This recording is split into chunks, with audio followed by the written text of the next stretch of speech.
Hello everybody, and welcome to day 1 of week 2 of SKL. Tonight with you, I'm Kevin Big Booty Bodie. We also have Peter Crafty Buckeye McKay. Alright then. And John Cena! Just kidding, it's Blake DeZaninator Zanadine. Yeah, I'm definitely not as cool as John Cena, but I am here. How's it going, guys?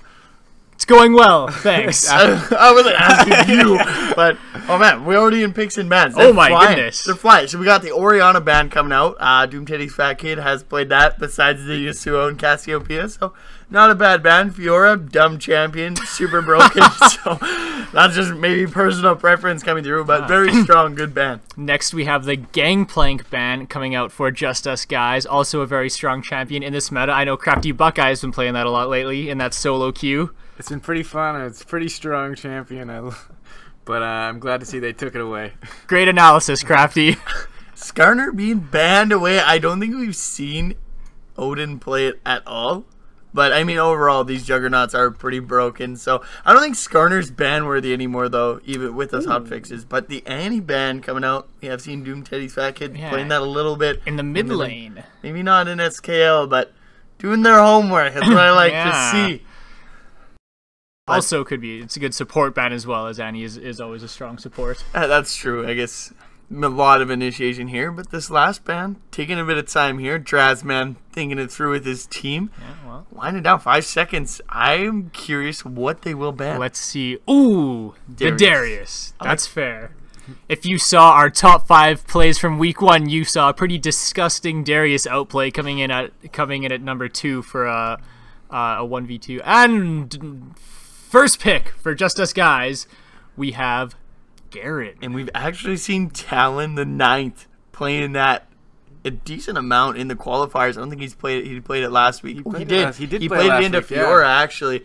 It's very curious that they banned that, but it's a very good pick. He's very strong on it. We do see the Nidalee pick up Barcode, the new jungler. They have swapped out the Drazman to the top lane, brought in Barcode. We're going to call him because no one knows how many I's or L's are in that name. But very confusing name. And don't surprise, fellas. Another Braum pick. Another week. I know you love that pick there, Designator. Just the Unbreakable references. But actually, it is Barcode. Nidalee is actually his most played champion. His main. He's bringing out the main for his SKL debut tonight. Nice. I like it. It's probably good. For, first game in the SKL. You maybe want to go on a comfort pick, something you're comfortable with, don't want to try anything too new for the first game. Just get a comfort pick, shake off the nerves a little for the first game, and see what he can do. It's a solid pick. I don't know if it's still as strong as it used to be, but with unbenching the Kench, others hovering over it, the Nami pick being hovered by Hunter, I personally think Nami is very strong in this meta. Not a lot of people play it. I think Hot Dog McGee, there was a couple other teams in the qualifiers. But he played it last week, actually, too. Hunter played it last week. It's actually a very strong pick, and I think it's very underestimated, but looks like he's hovering over that Nautilus. ODN sitting here over the Lee Sin. We've seen him be quite a passive jungler. He did kind of pick it up. He's the one who's usually farming, buys a flask early on in his jungling routes to keep the sustain. But the insta-lock Malphite. Sivir. Guys, I think we know what's coming with that last pick. Team Dignitoast, known for those Wambos, and they definitely have the team for it right now. They do have quite the team for it, but Team Just Us Guys have set up quite the big front line with the Garen and the Nautilus coming through with the Lee Sin. He could go damage, he could go tank as well, so lots of tankiness on their side already. I think it's pretty good how if they might be giving up this Yasuo for free. It's not really a secret thing that they pick these Wombo combo team comps. They do have the Nidalee for some kind of poke, but the Varus locked in. We're going to see a Varus. Very interesting. It's good. I think they have a lot of CC that they can deal with the Yasuo if it is picked. You got the point and click knock up from the Nautilus, which can't be blocked by wind wall, I believe. It's not a projectile. It goes underneath. It should be good. The Garen can silence him, making it so he can't use that Steel Tempest or dash with his E. So they have a lot of CC to deal with that combo if they do, but I really hope they don't go for the Yasuo pick. I don't know if it's optimal against this team. And they might just be able to poke him low before he's even able to get that good engage with those Varus and Corki range they have on this team comp here. and they have a really gross front line. Garen does get very tanky, and I know I talked with Silky about this in the podcast that did not work, but Garen is one of the juggernauts that I'm not 100% sold on, and we're going to see a lot in competitive play. It is coming out here. He is a strong champion for laning, but I don't think he's as good. Oh, and the Vlad I actually really like that pick. The Vlad locked in, bringing in that AP. So the Vlad mid coming in for Doom Teddy's Fat Kid. We see our team comps. I think both teams looking pretty strong so far. I agree. So we're going to take a short break here. Remember to tweet at us at @SK__league. Let us know who you think is going to win with either hashtag TDT win or hashtag JUG win. And we'll be right back.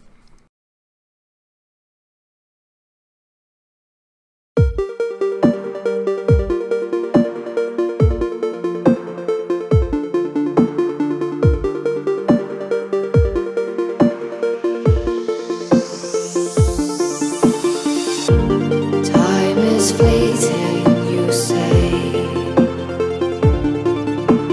When I grab your hand, you turn away.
When I grab your hand, you turn away.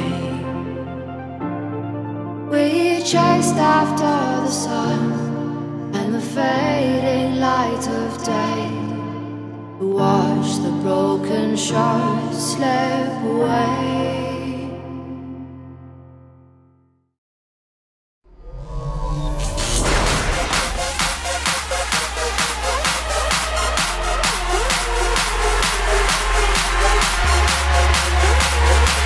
Check this out.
Alright guys, welcome back. We are here with our first game of week 2 in the best of 2 series between Just Us Guys and Team Dignitoast. On the blue side, we have Talon the 9th bringing in that Garen in the top lane. Odin bringing in the Lee Sin in the jungle. We have Athena on Varus in mid lane. Dr. McFly on Corki.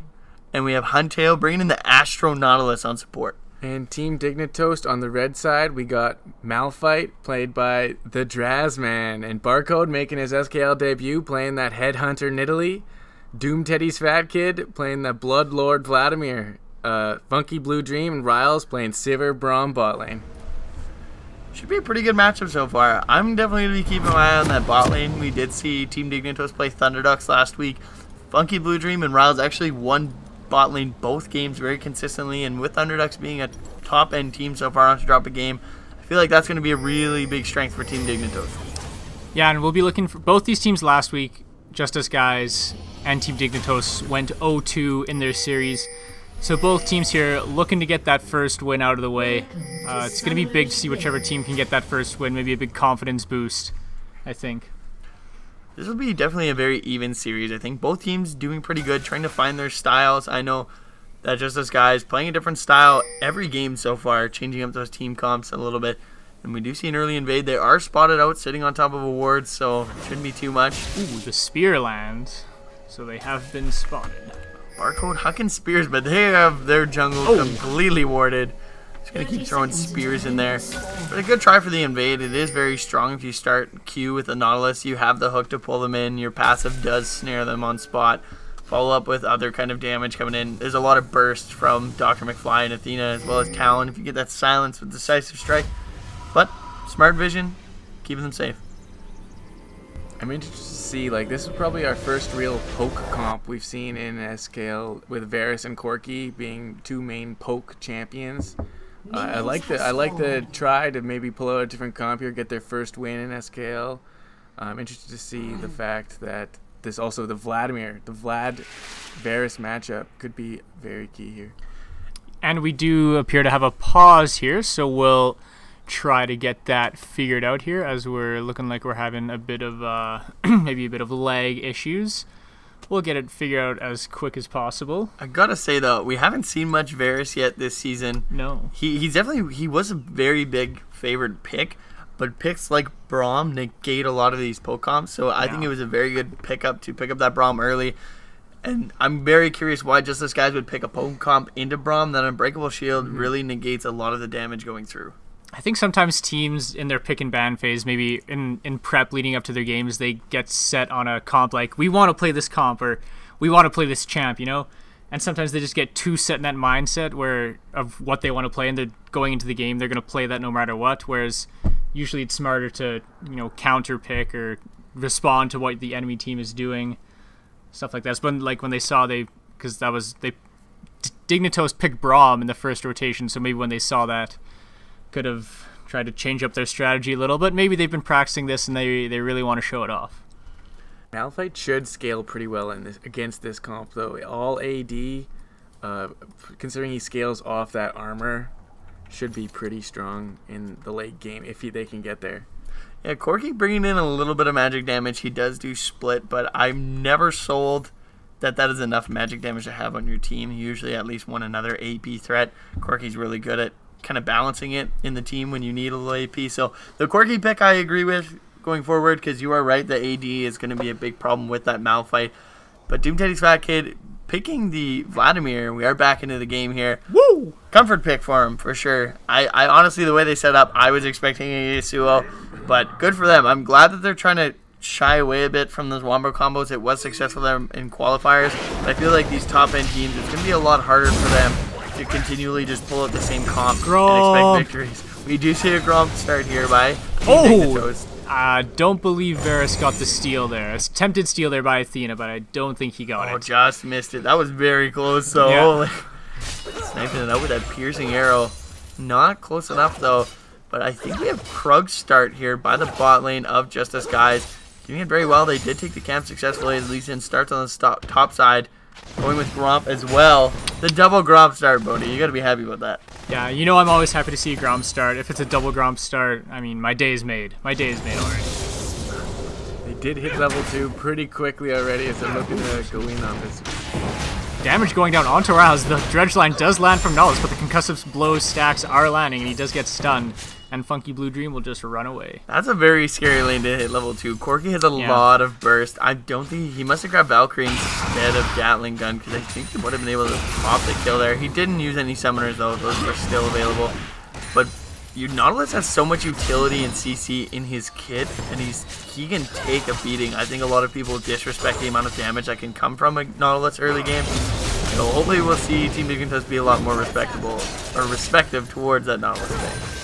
And the Team Dignitoast bot lane now has hit level 2 themselves, so now in a bit better spot to trade. Corki into Sivir is a very interesting matchup. Your Boss Bomb is a lot of your burst, a lot of your main damage. Dredge line lands onto Rouse. Phosphorus Bomb cooking up, but Unbreakable Shield is popped, and that's negating a lot of the damage, and Corki Valkyrie's out of there. And Concussive Blows now stacking onto Huntail. He will get away in time, though. Very good trading back and forth by both teams here, but that Corki is going to be interesting. Oh, this early gank here. Barcode coming in for the gank onto Talon the 9th. Judgment was popped, spinning blades. Flash pop for both players. Aggressive by Barcode, but he's taking tower shots. But the spear lands, and Barcode in his SKL debut picks up first blood.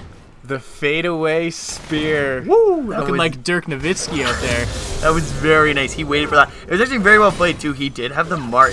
Talon was marked there. He slowly waited for him. He didn't want to pounce because he knew the flash was available. Ended up pouncing early. Talon flashed, but he flashed as well.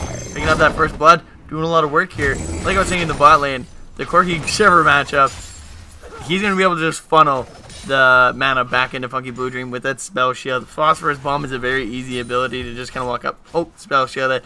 But they can bait it out because if the Spell Shield is used to absorb the Phos Bomb, then you have Huntail. If he can land a hook immediately after, a lot of damage. Odin is coming mid lane for the gank here. Onto Doom Teddy's Fat Kid. The piercing arrow does miss, and Odin's able to dash away from the Nimbly Spear.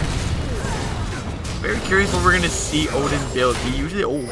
Concussive blows stacking.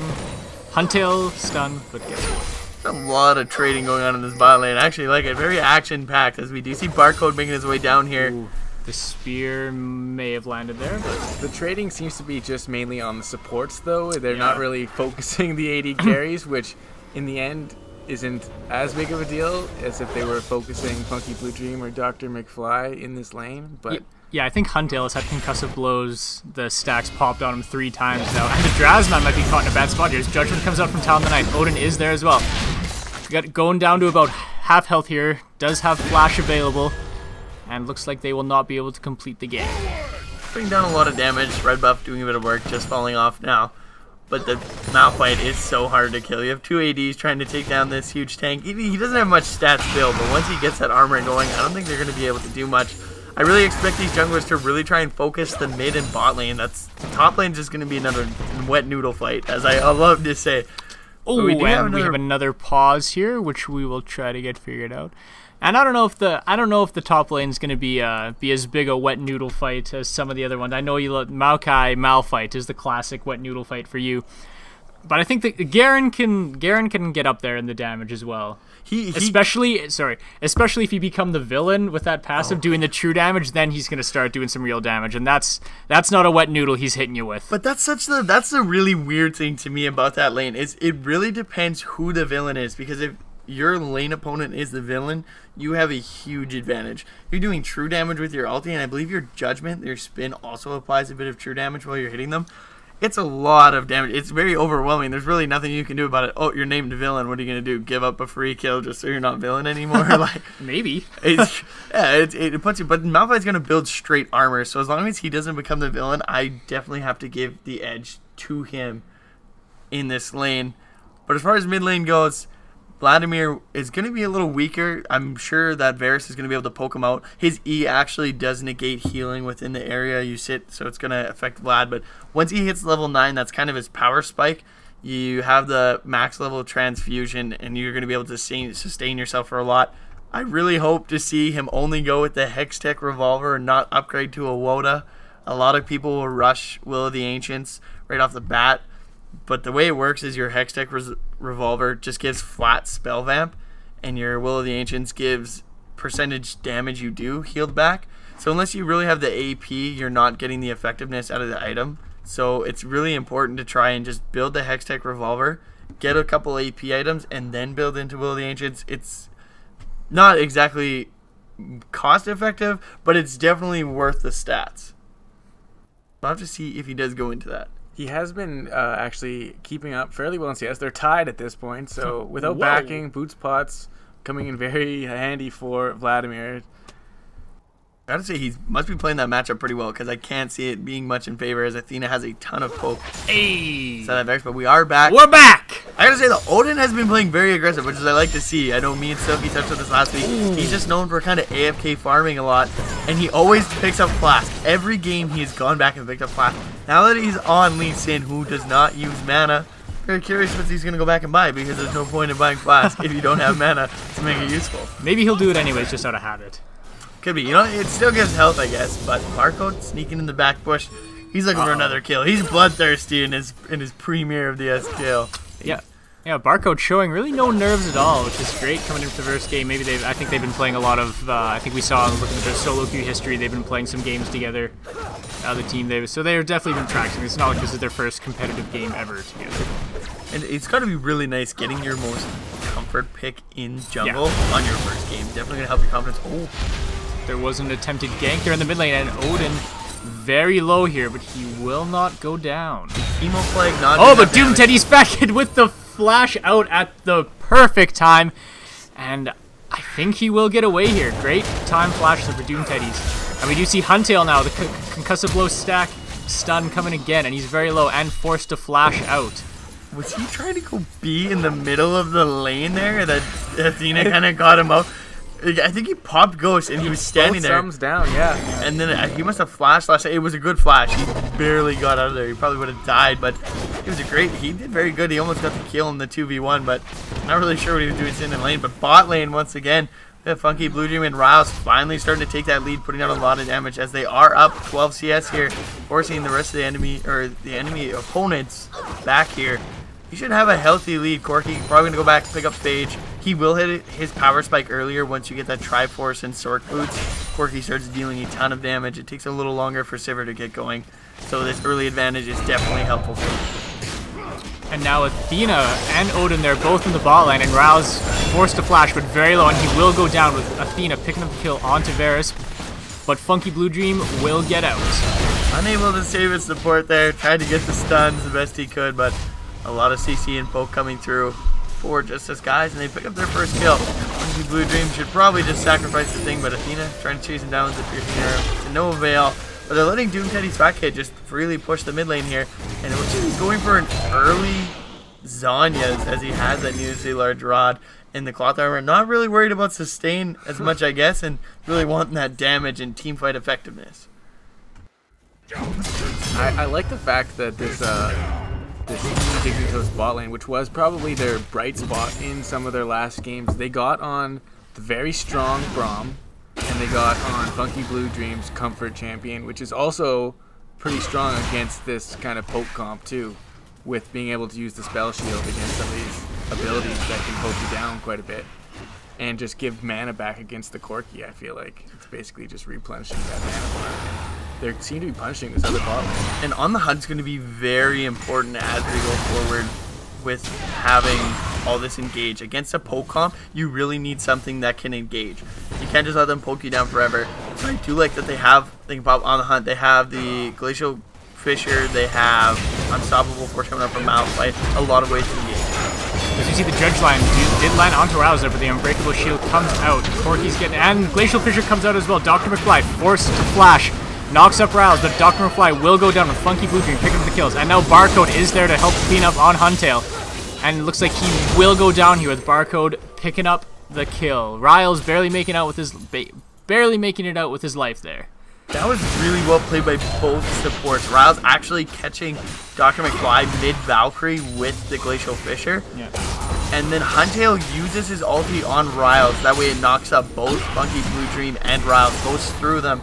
Knocks them both up, trying to keep them alive, but it just wasn't enough, and they pick up their first dragon. Nice little lead here, going for Team Dignitoast. Oh, we do see Funky Blue Dream. This is important. He is the villain, as he did pick up the most recent kill. Right. Well, I guess it was Nidalee, but he is named the villain. It doesn't matter. This is going to be very beneficial for the Drazman. Keep him a little safer in lane, and he should be able to be a little more effective. He does have PP available. Didn't even have to use it for Dragon, so they can look for another engaged bot lane and have the Drazman TP with that ulti. Going to be pretty easy kills as the summoners were used bot lane. Heal still available, however, for Dr. McFly, though. But really, the main goal difference, I would say at this point, is it's only 2 kills, but the main goal difference is the jungle. Nidalee is out-farming the Lee Sin by quite a bit, and this Sivir is out-farming Dr. McFly. Funky Blue Dream is up almost 20 CS at this point, so that could be pretty key, as she is getting to get those items before maybe Corky would get that Triforce, which could be pretty big. Yeah, if you can finish Infinity Edge by the time Corky finishes Triforce, it's very good. The spear just misses his Barcode, is looking for the gank in the mid lane.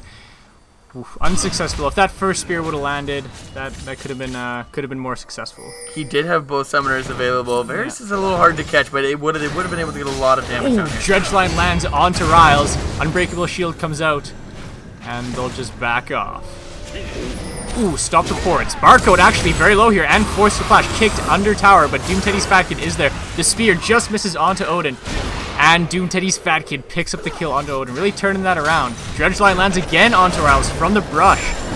Now damage going down onto Funky Blue Dream, and Dr. McFly at about half health.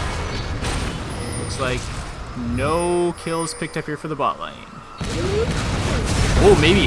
Dr. McFly going back in. The Phosphorus Bomb does not land. And now Huntail gets knocked up. Dr. McFly does go down as the Drazman did TP down there. Dr. McFly goes down, and now they're looking to finish off onto Huntail. Catch him, but that's what we were talking about earlier. Having that TP advantage. Drazman comes when his team needs him. Yeah. Makes the plays. They pick up a nice kill there. He may fall a little behind the Garen. They might pick up the turret, but they should be able to trade bot tier 1 for top tier 1. Sorry, go ahead. I was just going to talk about that Lee Sin. The Lee Sin thought he could get in there with the kick and do enough damage, but the Nidalee lives with just a little bit of health. Kind of a misplay. Ends up giving Vladimir a kill as he's hitting his level 9 power spike, so that could be pretty potent there for that new game for him. That's always so sad when you think you have the execute with the dragon kick and it's like, and they just live with 1 HP. But Barcode tried to flash a little early so that he wouldn't be able to get the kick off as you're following him with the Q, but thankfully he did survive there. Huntail with another landed dredge line. He has really been on point with those. A lot of them coming from the brush, a lot of them coming at really long range as well. But they're not really landing on the priority Funky Blue Dream, which would be what they seem to be landing all on the Braum, who just puts up his shield and negates all of the follow-up damage. Riles playing Braum makes me happy the way he's doing it. Oh, we do see a kill picked up there. Team Teddy's back hit and Barcode, I think. Yeah, picking up the kill on to Talon in the 9th. And now they're looking to carry over the momentum onto Athena, but Odin is there. But now Barcode's the one who's low.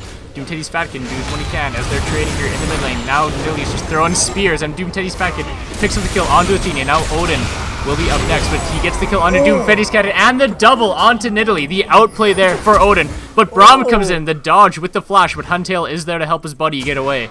Great ulti by Lee Sin, knocks Vladimir into this. That's how you do the Lee Sin combo. I think that's what he needed to do against Barcode before. You land the Q, you use Dragon Kick, and your Q is used as an execute. The lower health, the better. Goes in and then slams the ground with that Tempest. Picking up those kills. Easy spell shield there for Funky Blue Dream. But Doom Teddy's back hit actually going with the early Rylai's Crystal Scepter. Pretty good item on Vladimir. You get AP from building health, and you get health from building AP. So that way you're getting both by building one item. It's very helpful to chase down targets. And you have a lot of AoE damage with the Hemo play. Your Tides of Blood. It's going to be able to AoE slow people, keep them down, and then you can constantly just keep shooting them, throwing them. Ooh, Odin caught in a bad spot here as the Drazman just spots mode and gets the kill. Laying down the law. Unstoppable force coming through big there. Coming through like a train right there. That unstoppable train of Odin. Of Drazman, sorry. On the Odin. Picks him up. Revenge maybe for that double kill he just picked up on his teammates. Yeah. But I like the aggressive style that we see coming from Barcode. Being an active Nidalee, you need to get those ganks off early. She is a very efficient farmer. He picks up the Rune Glaive. I wouldn't be surprised if he makes that Blasting Wand and Ruby Crystal into a Rod of Ages. Gives you the tanky stats. You need to scale a little bit. But you're picking up health, you can be that tanky front line, but we can see a fight break on the bot lane here. This Funky Blue Dream's going very low, but the double knockup from Rouse and Glacial Fissure comes out as well. Now the Barcode shows up and picks up the first kill onto Dr. McFly. Now Huntail very low, and he forced to flash, but not before Nidalee picks up the double kill. And now Judgment coming out from Talon the 9th onto the Drazman. But they're just gonna slap each other and walk away. Wet noodle fight. What did I tell you? You can't do much damage. Okay. But no, I agree with you. That if he had him as the villain, I think that plane would be a lot different. But there's a lot of work being done by Team Dignitoast on the rest of the map. Great job by Rouse there. Saves his AD carry, and then they trust him. He just stands there and tries to get those concussive blow stacks going. Nidalee lands a spear, extending the range on her pounce, jumps over the wall, gets the kill. Great job. Team Dignitoast looking a lot stronger than they did last week here. Maybe team comp, maybe they've got more practice, but they're looking a lot better than they did last week for sure. I wasn't sure if Barcode was going to come back. He was walking away after he stole the red buff as they were fighting, and then he came back, healed up the Sivir, jumps in, gets the double kill. Well played. Team Dignitoast did just pick up their second dragon there as well. And yeah, Barcode just having a great first game here as he is right now 5-1-1 on the new. He's been huge, been integral in a lot of these kills for Team Dignitoast. Having some great ganks. And it's very important when you're against a Lee Sin on the enemy team. And Lee Sin is a very gank-heavy jungler. If he does not get pressure down early game, his team falls behind. He does not scale very well into the late game, especially with building straight damage so far. It's going to be very hard for them. They do have a tanky front line in Talon. Comes in with his Judgment in the mid lane, doesn't land much here. Maybe looking for Barcode, as Barcode is currently the villain, and he is there. So we'll see if Talon the 9th focuses him, as we do see the piercing arrow land from Athena onto Barcode. And onto Doom Teddy's Factory. Should be able to sustain most of the damage. They're in a bad spot here. That's a little 3v3, but Justice Guy's coming down from the mid lane. Piercing arrow comes out, lands onto Riles. Forced to flash there from Barco. Now Talon the 9th gets stunned. Now he's caught in a bad spot. But he does get the kill onto Barco. That true damage doing work. Now Athena gets the kill onto... People going down all over the place here. As we do see now, they're looking to chase down onto Justice Guys. Huntail is very low. Athena just throwing out piercing arrows, and Riles actually low. A couple more could do it. Great fight there for Justice Guys. Unfortunately, doesn't land the unstoppable force. That's a big ultimate that they can't afford to miss. Just missing by a hair there. Lucky Blue Dream absorbing the Nautilus into the depth charge. That's it. Sucking that up, not getting knocked up there. Unfortunately, Huntail escaping with like 1 health there for the Team Dignitoast, but that was a very good fight there. Talon the 9th sticking to Barcode as he was the villain. He wanted that. He wanted to drop that Demacian Justice. Nidalee had to flash out. She flashed out. She got away from it, but then she decides to pounce back in, and then he just dunks, and then dies for it. Dies. I don't even think he was gonna get a kill out of it until Nidalee decided to come back in. Maybe a little greedy there, and then Doom Teddy's Fat Kid using a hemo play. Like, he did get 4 people with it, but he was by himself, not in a very good spot. He only had Blood Pool. He doesn't have that Zanya. It's very important for Vlad to have that in those team fights, so that when your abilities are on cooldown, you can use that, keep yourself alive when you're in this group, because he wants to be sitting in the group and spamming abilities. I wouldn't be surprised if he goes Rylai's into the Spirit Passage so you can heal yourself, absorb a little bit of damage. But Spirit Passage maybe not being the best item choice for the full HP. Doesn't even look like he's doing any damage to the spell pipe while he's spinning around. Yeah, he's probably losing his judgment. Yeah. So yeah, you were right there, designer. Maybe more of a wet noodle fight than I thought, but at this point we do have Funky Blue Dream being the villain right now, so we'll look out for that. Just going in on him. He's tickling him, let him know, hey, I'm here. He's just in a bad spot. He's got that frozen heart finish. It looks like he's making his way towards the Sunfire Cave. He's a brick wall. Like, he's not just a rock. He is a brick wall right now. Well, I guess he's a mecha wall. Oh, and Barcode caught in a bad spot here and will go down to the Phosphorus Bomb from Dr. McFly. Now Doom Teddy's Fat Kid gets caught here. Blood Pool does come out, but he's very low. They're getting damage down, and Athena does finish off the kill. Great catches there by Just Us Guys as they're able to get 2 kills for nothing there in a great spot for them with no teleports burned.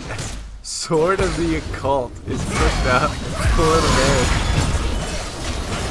Dr. McFly on the court and falling, finishing his turning force as well. And Talon 9th here, forced to flash, but he will get out. Onto the bad spot, but now they're going to try to go back in onto the Drasman. Phosphorus Bomb comes out, knock up onto the Drasman, and Rouse is the first one to go down.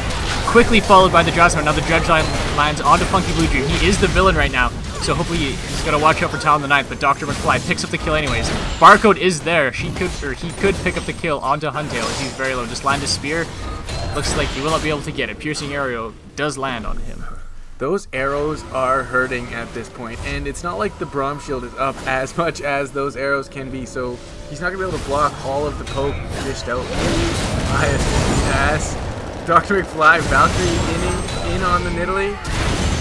Oh, the increased movement speed in the brushes does not help as Athena picks up the kill. I was just talking about how Team Dignitoast is playing so well, but just as guys negating the gold lead, bringing it even right there, picking up all those kills, and maybe Team Dignitoast getting a little cocky here.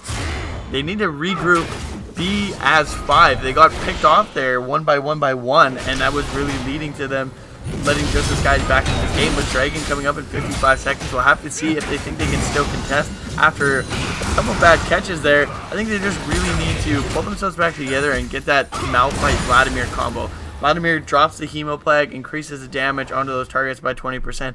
Land the Malphite ulti to get the CC and just flood in the damage from Sivir. Yeah, that really does. This little mini comeback from Justice Guys really started when Justice Guys caught out, I think it was Barcode and Doom Teddy's Fat Kid in the mid lane. They just caught him out bad positioning, and that has really just snowballed here in the past 5 minutes, as we do see now, or even up in the kills, almost even in gold and towers, with now Dragons being the only numbers advantage for Team Dignitoast. Great, very salty though. They might fight here, just fighting over Scuttle Crab. That was a great Varus ulti actually to catch Doom Teddy's Fat Kid. It's probably one of the hardest ultis to actually, like, not land itself, but it's probably the highest missed skill used boost, it's got a really weird hitbox. But it was a very great pick there, and he's putting down a lot of damage. He has 13 stacks on that Sword of the Occult. That is a ton of AD that he's given himself. And the more kills and assists he gets until he gets shut down, it's going to be harder and harder for Team Dignitoast to really deal with this. Yeah, and with this poke comp right now, we're seeing Justice guys just kind of poke out Team Dignitoast. On the hunt is popping. They're speeding up here, going in for the kills. Athena is knocked up here, but Odin picks up the first kill. Duke takes back and pops the up, but he does go down to Dr. McFly, and now Barcode will be the next one to go down. Double kill picked up for Dr. McFly, and the Drazman will be next with a double now for Odin. And that is the ace. That was God, that's what you need to do with the kind of comp they have, but that was way too forced. They took so much damage trying to get in there. I don't even think Braum was able to get Glacial Fish off before he died.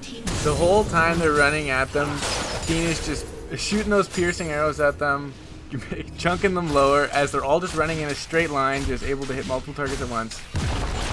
Yeah, I was just saying, as fucking you popped on the hunt and they engaged, I was just saying how they were taking so much damage from the poke comp and they were just kind of pushing them off of Dragon. And as I was saying that they went in after taking all that damage from the poke comp, from Athena on the Varus, from Dr. McFly on the Corki, and did not turn out well for them, as now Justice Guys has turned this game around and leading the game in kills, gold, and towers right now. And Team Dignitoast actually missing 2 crucial ults in that team fight. They didn't use the Hemo Plague. That's a lot of damage coming out from Vladimir, and it helps the rest of his team deal more damage. Riles getting dropped before he could even use the Glacial Fisher. I think he went to, and they killed him mid-animation. Didn't go on cooldown. It was just very unfortunate, yeah, and I feel like it was very forced. I got to give a lot of props to Justice Guys using this poke comp a lot better than I thought it would work into the team comp of Team Dignitoast, and that's sort of the occult pick. I am really respecting it right now. He's doing a ton of damage, and he's using it to effectiveness, getting arrows down repeatedly. 2 stacks away from being fully stacked, 1 kill. Guy's sitting on 20 stacks, and I believe it's 110 AD coming up from that item. That was a lot of damage we just saw there on the Riles. And you even see Drazman, his focus was right on to Athena as he went. Dredgeline lands onto Doom Teddy's Fat Kid. Does and with the flash, but the rocket does get it, as well as Riles going down. The poke champs, the Corki rocket getting the kill, and Barcode's there. He's gonna want to get out of there, I think, before he gets killed. Being fully stacked, that sort of the occult is done. That is 110 attack damage on that item. There it is. And that's I think a 20% attack. Funky Blue Dream just gets absolutely melted there, but gets up before he goes down, and Barcode very low as well, and the piercing arrow lands again. Oh man, Athena on that Varus right now sitting at 5-1 and 12. That's so that's 17 has participated in 17 of the 18 kills for Just Us Guys right now, really putting that poke comp to work. As we see Talon the 9th tickling the Drazman again with the rest of the damage helping as well, and he does go down, but the shutdown comes out from Barcode. Talon the 9th did pick the kill onto Malphite. Now they want it onto Barcode. Forced to flash, but he will get it. The piercing arrow helping with the disengage. This is still doing a lot of damage, but Huntail will go down. Funky Blue Dream picking up the kill. Doom Teddy's Fat Kid going in now onto Talon the 9th, but will back out. You gotta be careful here. Athena's just gonna probably chase him down, keeps throwing out those piercing arrows. Can't pick up a kill here. Yeah. That poke comp is doing work. Like I said, now at 20 kills out of 21, sitting at about, my math is terrible, but that's, you know, about 90% kill participation. No, because I can't do that. That's not. I think it's just over or just under 95%. Yeah, it's absurd. But I mean, he doesn't even have his Muramana yet. That's still stacking. His damage is gonna keep scaling, even though he's done with that Sword of the Occult. To give this guy blue buff, he can spam up more arrows. I'm very scared for Team Dignitoast. They had a great early lead, but they weren't able to push it. He's dishing all this damage away while he's so far away from the fight. Even like he's not even in range for the Unstoppable Force. That would have to be like a flash Unstoppable Force to even get to the Varus, and then you would probably just die because your team would be so far behind you. And I think that's what Team Dignitoast is trying to do. They're trying to get Barcode onto Athena. Doom Teddy's Fat Kid trying to run right at them and get the Hemo Plague on him as well. But they're taking so much damage while trying to get there and ignore the rest of the team. They don't have the damage to follow up once they get to him, and the rest of Justice Guys collapse and helps him out. Barcode might be caught in a bad spot here, but he is able to retreat. But Odin does go in, and he's very low, and Odin does pick up the kill, and Funky Blue Dream not able to help out his teammates. Barcode, ever since he was seen at 5-1-1 there in the early game, but now it's 6-7-3. So in that time span, has only had 1 kill and 6 deaths. He's been getting caught quite a bit, and that's the thing. They have a lot of CC, we have to remember, on the side of just this guy still. The Nautilus hook, the snare, the slow, the knock-up. You also have Athena going to be able to catch people out with those ultis. And Talon is just a huge tank in the front line, but still deals a decent amount of damage. Having that Dead Man's Plate and Black Cleaver, he's a threat to be watched, but I don't know if the Drazman is going to be able to get a good engage here. Still looking for one. No, I think he goes in, but is caught about in the middle of the team. The Unbreakable Shield does come off. The Doom Finn's back in, goes down with Talon X picking up the kill. Glacial Fissure was out there from rounds, but now Barcode caught in a bad spot again, and Dr. McFly picks up the kill with the aggressive Valkyrie. And now Funky Blue Dream just looking to get out of there with his life. But the piercing arrow! Oh my goodness! He does not get out of there with his life. Home guards from the Drazman and Riles. I don't know how effective they're going to be as Riles goes down already with Drazman. I think he's going to be following very closely. And there it is. The ace, the clean ace now for Just Us Guys. They're onto the Nexus turrets. The first one's down. They're gonna wait for some. They're not gonna wait for the minions. They're going in on it. The second is down. They're onto the Nexus, and what a big turnaround here for Just Us Guys as they pick up the win in Game 1. And this is what me and Silky were talking about last week. Just Us Guys being very smart. They know how to play when they are behind, and it showed. They got the picks, and they slowly pulled themselves together. I feel like Team Dignitoast maybe panicked a little bit, trying to force fights and pull themselves back in it, but ultimately it really just played into Just Us Guys' favors. Pretty good game there. Pretty good game, and you just saw them group so much better, I would say. They got those picks. As soon as they got those 2 picks, while the rest of it, while Team Dignitos was so spread out, they just basically just decided, this is what we're going to do. This is the way to win. We group, we poke them down, and we get low. Yeah, that poke comp really working out here for Just Us Guys. So we'll be back soon for Game 2. In the meantime, we're going to be showing our video of our top 5 plays from Week 1. There's some great stuff in there. You hear some calls from myself. You hear some calls from Dezaninator. I don't know if Crafty Buckeye made in the top 5 plays. I actually didn't get to do any of those games last week. So. Wow. Well, too bad. Maybe this week, Crafty. Maybe this week. So yeah, stick around, enjoy the plays, and we'll see you in a bit.